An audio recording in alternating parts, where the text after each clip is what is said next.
بسم اللہ الرحمن الرحیم۔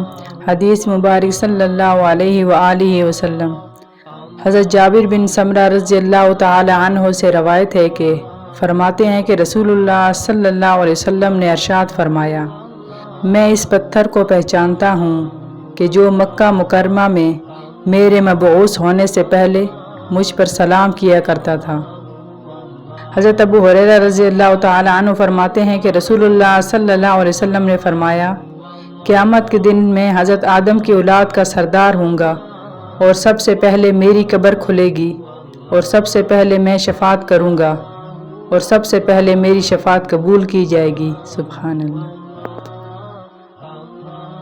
حضرت واصلہ بن اسقع رضی اللہ تعالی عنہ فرماتے ہیں کہ میں نے رسول اللہ صلی اللہ علیہ وسلم سے سنا، آپ صلی اللہ علیہ وسلم فرماتے ہیں کہ اللہ تعالیٰ نے حضرت اسماعیل علیہ السلام کی اولاد میں سے کنانہ کو چنا اور قریش کو کنانہ میں سے چنا اور قریش میں سے بنی ہاشم کو چنا اور پھر بنی ہاشم میں سے مجھے چنا۔ سبحان اللہ۔